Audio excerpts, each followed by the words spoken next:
जोहार झारखंड, आप सभी का स्वागत है eagle IAS the study zone में। तो साथियों याद रखिएगा, आज से एक श्रृंखला शुरू हो रही है जेएसएससी टीजीटी के छात्रों के लिए। इतिहास के पोर्शन जो कि क्लास 1 से लेकर 5 और 6 के से लेकर 8 तक उपयोगी है, उन सभी पोर्शन को जो है क्या कराया जाएगा, कंप्लीट कराया जाएगा। ठीक है, तो चलिए आगे बढ़ते हैं। और आज का पहला टॉपिक क्या है ना, आज का पहला टॉपिक है प्राचीन भारतीय इतिहास के स्रोत, सोर्सेस ऑफ एंशिएंट इंडिया। चलिए आगे बढ़ते हैं और पहला प्रश्न लेते हैं। निम्न में से कौन सा अभिलेख भारतीय इतिहास के प्राचीनतम स्रोत माने जाते हैं? बोगाज कोई अभिलेख, प्रयाग प्रशस्ति, बेसनगर अभिलेख या ऐहोल अभिलेख? तो इसका उत्तर क्या होगा, याद रखिएगा, इसका उत्तर होगा बोगाज कोई के अभिलेख, जो कि 1400 ईस्वी पूर्व जो है पुराना है। और यहां से हमें वैदिक देवताओं के क्या प्राप्त होते हैं, नाम प्राप्त होते हैं। प्रयाग प्रशस्ति का संबंध बिल्कुल याद रखिएगा समुद्रगुप्त से है।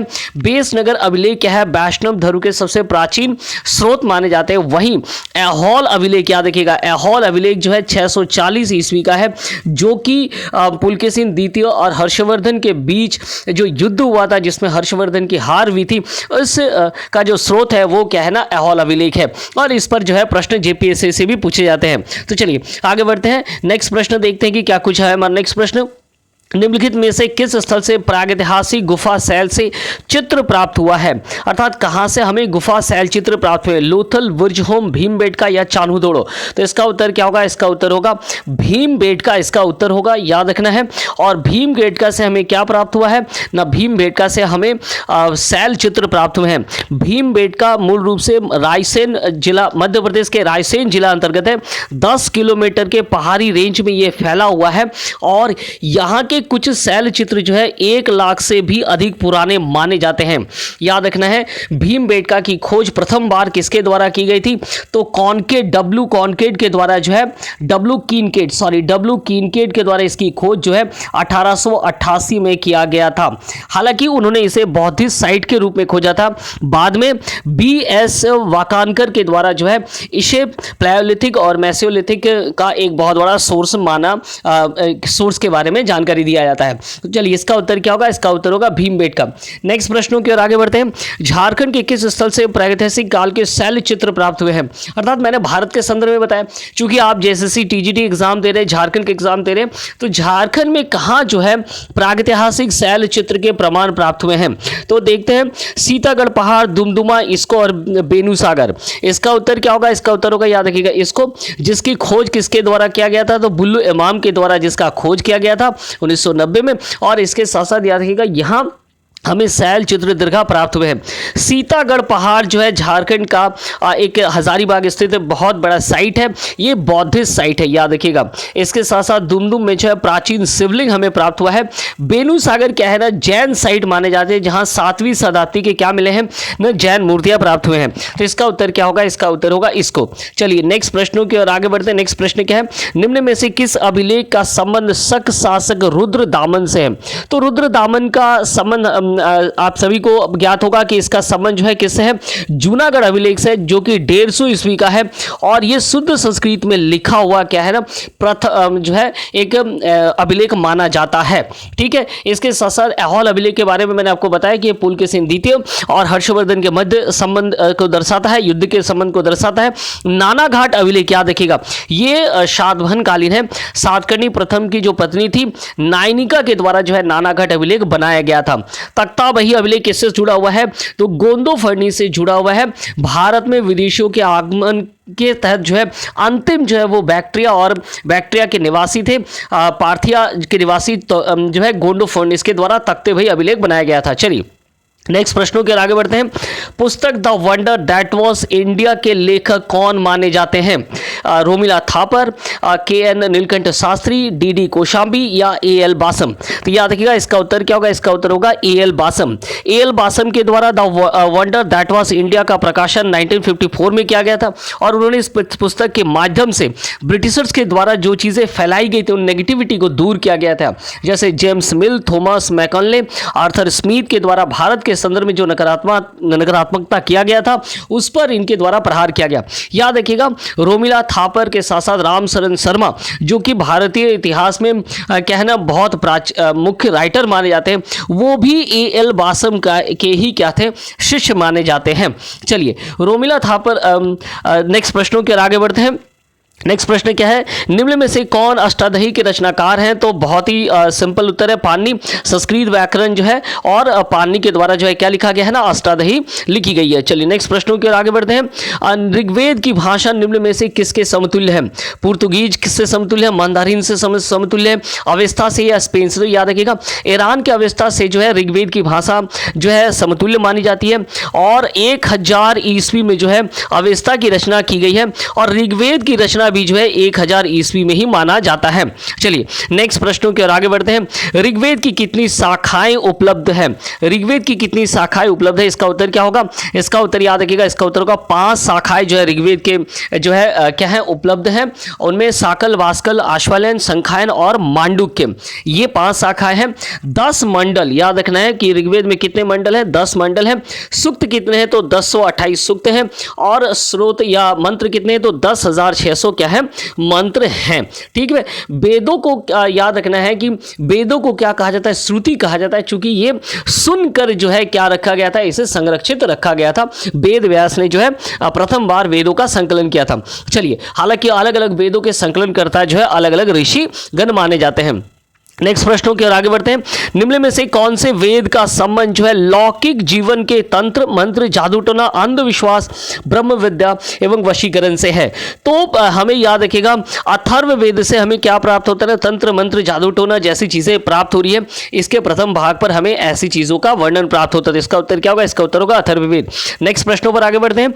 निम्न में से कौन से ग्रंथों में दार्शनिक रचनाएं पाए जाते हैं जिनसे होकर बाद में उपनिषदों का विकास हुआ?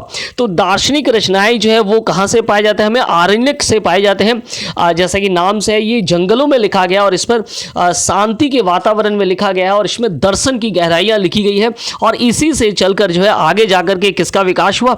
तो आगे जाकर के याद रखिएगा, आगे जाकर के उपनिषदों का क्या हुआ था? विकास हुआ था। ठीक है, चलिए नेक्स्ट प्रश्नों की ओर आगे बढ़ते हैं और देखते हैं कि नेक्स्ट प्रश्न हमारा क्या है।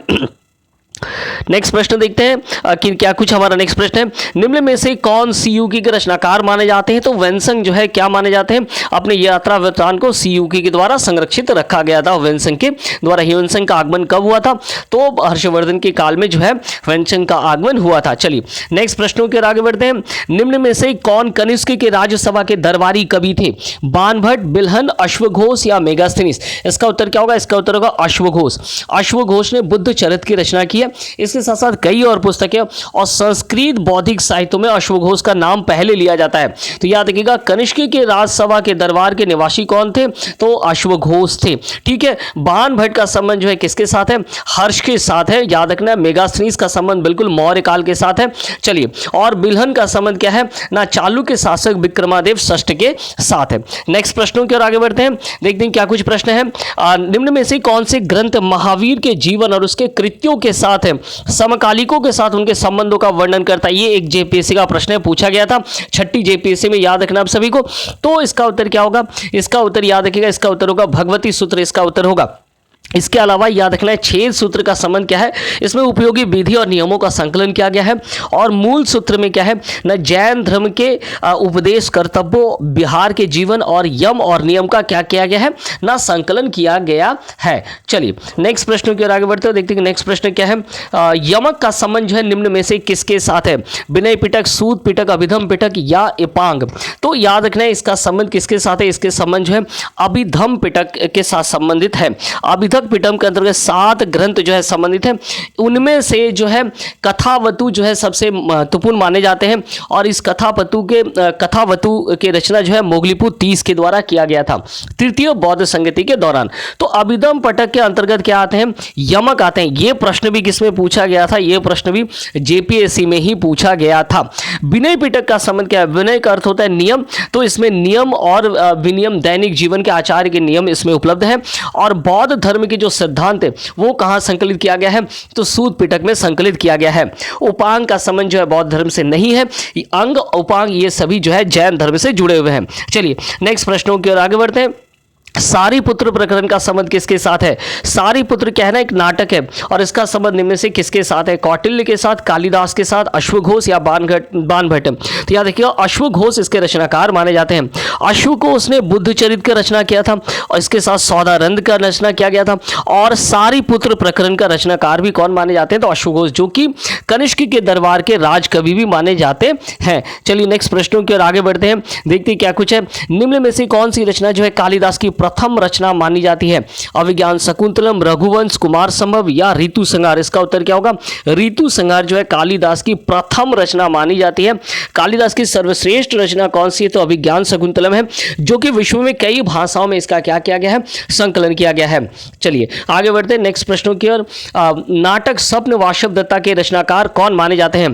कालिदास, भाष, हर्षवर्धन या शूद्रक? तो इसका उत्तर याद रखिएगा संस्कृत के महान लेखक या रचनाकार भास के द्वारा जो स्वप्न वाशव दत्ता लिखा गया, इनके द्वारा एक और पुस्तक लिखी जो कि काफी प्रश्न पूछा जाता है, दरिद्र चारु दत्त की कहानी। ठीक है, और याद रखना है दरिद्र चारु दत्त और स्वप्न वाशव दत्ता इन दोनों के रचनाकार कौन है? तो भास के द्वारा लिखा गया है। स्वप्न वाशव दत्ता में उद्यान के साथ साथ जो है वासव की कथा हमें पाई जाती है, वासव दत्ता की कथा, प्रणय प्रसंग की कथा यहाँ पर जो है पाई जाती है। चलिए नेक्स्ट प्रश्नों के आगे बढ़ते हैं। कौन सी रचना जो है सम्राट हर्षवर्धन से संबंधित है? नहीं होगा, ये याद रखना, ये होगा कि नहीं है। ठीक है, चलिए तो कौन से संबंधित नहीं है? मुद्रा राक्षस, रत्नावली, नागानंद, प्रियदर्शिका? तो इसमें रत्नावली, नागानंद और हर्ष प्रियदर्शिका ये तीनों हर्ष की ही रचनाएं हैं। केवल मुद्रा राक्षस जो है ये याद रखना है विशाख दत्त की रचनाएं हैं, विशाख दत्त की रचनाएं हैं और ये मौर्य काल से जुड़ा हुआ है। तो इसका उत्तर क्या होगा? इसका उत्तर होगा मुद्रा राक्षस, प्रश्न में नहीं है होगा। ठीक है, चलिए नेक्स्ट प्रश्नों के आगे बढ़ते हैं। निम्न में से किस ऐतिहासिक स्रोतों से भारत और रोम के मध्य व्यापार की सूचना प्राप्त होती है? जियोग्राफी, इंडिका, पेरिप्लस या मिलन पन्हो? तो इसका उत्तर क्या होगा? पेरिप्लस ऑफ द एरिथन सी से हमें जो है क्या मिलता है ना, भारत और रोम के व्यापार का साक्ष्य प्राप्त होता है। और अरिकमेडु, दक्षिण में अरिकमेडु का जो स्थान है वो भारत और रोम के व्यापार का क्या माना जाता? प्रमुख केंद्र माना जाता था। ठीक है, ज्योग्राफी की रचना याद रखिएगा टॉलमी के द्वारा किया गया था। मिलिन पन्हो क्या है ना, एक बौद्धिक ग्रंथ है, इसमें नागसेन और जो है मिलिंद के बीच जो कथाकथन है उसे यहाँ पे रखा गया है। इंडिका मौर्य काल से जुड़ा हुआ मेगास्थनीज की रचना है। चलिए नेक्स्ट प्रश्न, निम्न में से किसका आगमन जो 7वीं सदी में हुआ? तो इसका उत्तर याद रखिएगा इसिंग का आगमन जो 7वीं सदी में हुआ। हालांकि उससे पूर्व जो है वेन्संग का आगमन हुआ है। इसिंग का आगमन याद रखिएगा 7वीं सदी के उत्तरार्ध में हुआ है, जबकि वेन्संग का आगमन क्या है ना 7वीं सदी के प्रथमार्ध में हुआ है। फायान का आगमन जो है चंद्रगुप्त द्वितीय के समय में हुआ था। चलिए नेक्स्ट प्रश्नों की ओर आगे बढ़ते हैं, देखते हैं क्या कुछ है। निम्न में से किसके आगमन का संबंध झारखंड से है?